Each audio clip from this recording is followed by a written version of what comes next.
Welcome back to My View.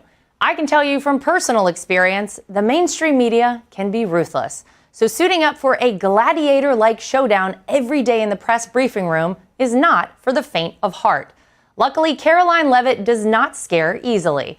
The youngest ever White House press secretary made it clear in her first month on the job that this administration is one of truth and facts, not media bias. And in her first sit-down interview since taking the post, she tells us how she's taken this job by the horns while balancing life as a new mom. Karoline Leavitt, press secretary to the White House. Yes. First of all, did you ever imagine that you would be press secretary to such a dynamic president in such a time as this, where things are changing at rapid pace, and you're the youngest person to ever hold this position? Yes, definitely never imagined this, but I love my job. I'm so honored and humbled to be the press secretary for President Trump, who, as you said, truly is the most dynamic president in our lifetimes. And it's such a blessing every day when I show up to this place, the beautiful White House, to work. I just thank God for the opportunity. We are fundamentally transforming our country for the better, truly restoring our government for the people, by the people, which is exactly what the American people elected President Trump to do. There's a lot to study up on. Yes. So before you enter that briefing room, you know you're going to face some hostile media. Yes. You know they're coming for you. How do you prepare for a moment like that? Well, first of all, I look forward to it, and I relish the opportunity to bring the truth and the facts to the podium. And unfortunately, the mainstream media has been blinded by this bias, this anti-Trump bias. And it's actually quite sad, because rather than dealing with people who are truly interested in journalistic integrity and finding out the truths and the facts, they're coming into that room with a preconceived narrative and bias. The president speaks the truth. He speaks his mind directly. It's just my job to prepare and figure out what the truth is versus what the fake news narratives are, and then just bring that to the podium. And we got to see the room where it all happens. Okay, here we are. This is it. This is where it all goes down. Yes. Wow. This is the briefing room. It's smaller than it appears on TV, actually. It definitely is smaller. Yeah. And then when you pack a whole bunch of press in here, it gets a lot smaller. Yeah, well, I can imagine coming up here for the first time. Yeah. Having interned, having been through all that's happened in the past year. Yeah. The first briefing, that must have been a moment to look out here. It definitely was a moment, seeing just a sea of people who want to make me look bad. And it's just me, myself, and I up here. But it's an empowering moment. And you are, as you can tell, elevated. Mm-hmm. You are the leader of the orchestra. And you're in charge here. You're in charge, and just calling on, you know, the people you want to go to. And I have my staff who sit here, and I can feel their positive energy when I'm up here, like nodding their heads when I say good things. So that really helps to have them, you know, in here with me. But, you know, it's a lot of fun. This is where the fun happens in here. And you guys have expanded this for influencers. Yes. And where are they sitting? Are they in these chairs as well? So they're right here in this first seat, which has always been reserved for staff. We're working on a plaque for them to kind of give them some dignity that they deserve. But that's the new media seat. So every briefing we've invited an influencer, a podcaster, an independent journalist who works for a news organization, and a legitimate news organization that is not represented by these seats here, which brings a more positive tone, and I think a more realistic tone with that first question.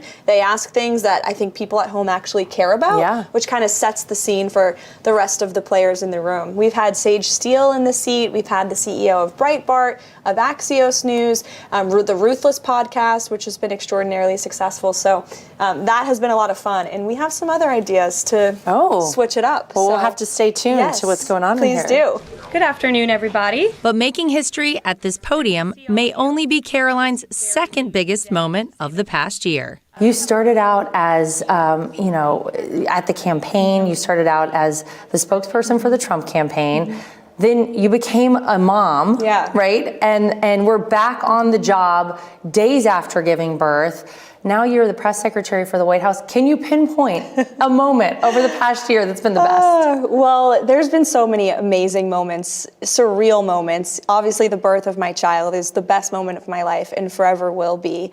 And being a parent, I think through a very tumultuous campaign and becoming a mom for the first time really gave me great perspective on life and this crazy world of politics that we live in. You know, I want my son to grow up in a free America that we've studied and learned about in our classrooms, and not this hatred that the left spews for our country. So it really does inspire you to be a little bit more passionate than you ever thought you could be. Being a mom, I think I can appreciate so much of what you just said. One of the reasons that I worked so hard was for my kids. We're not doing it for ourselves. No. We're doing it for the future of this country. But it is a lot to be a mom and a full-time working mom at that, to be the press secretary for the White House. Take me through a day in the life of Karoline Leavitt. It must start very early. It does. There must be a lot that happens in a day for you. How do you manage all of it as a new mom? Yeah. It has been the most rewarding and incredible time of my life, but certainly one of the most challenging times of my life. Trying to strike that balance between being great at my job and also being great as a wife and as a daughter, a friend, and of course, most importantly, as a mother.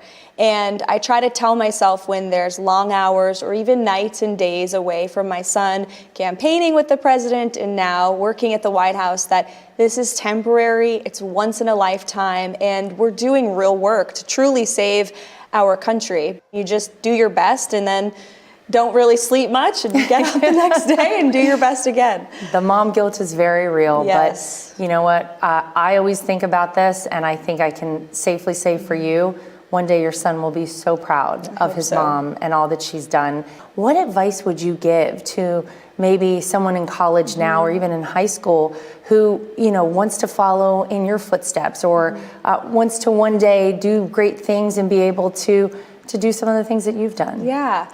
It's a great question. First of all, if you find yourself to be a conservative on campus, you are definitely in the minority, but don't let that dissuade you from speaking truth and raising your hand, and even against your professors, which I did often as well. Seize every opportunity is something I always tell young people. Even if it's an unpaid internship, long hours, just do it, and it will lead you to the next opportunity in life. And thirdly, remember that someday your intern could possibly be your boss. So never burn bridges and leave everybody with a good impression is advice I was given when I was in college, and I've tried to take that with every opportunity, and I think it's helped. Well, that's good advice. That's very good advice. And as one of the strong women in the president's daily orbit, she has some unique insight into the commander-in-chief. Tell me one thing that would surprise people about how it is to work for Donald Trump.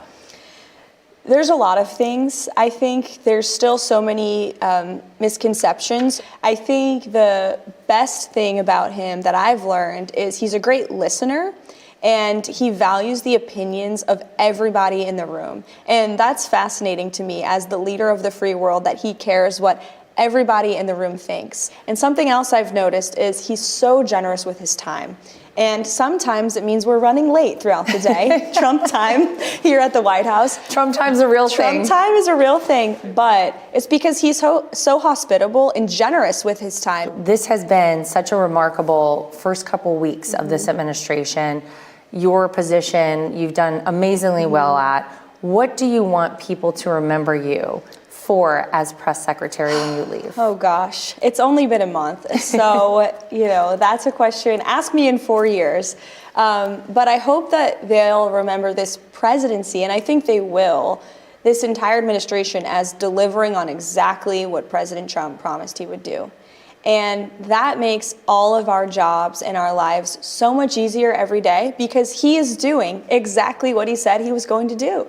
But it's just incredible to be part of an administration that, unlike so many presidencies before President Trump, we're actually doing what he promised the people. And as his press secretary, it makes my job a heck of a lot easier. There's no spin, there's no lies, it's all just truth and facts and results. And it's just so exciting to be part of it. Well, we appreciate all you do, and thank you for being with us. Thanks, Laura, and congrats on your new show. Thank you. It's going to be a hit. Best of luck to Karoline as she continues to absolutely kill it in the briefing room.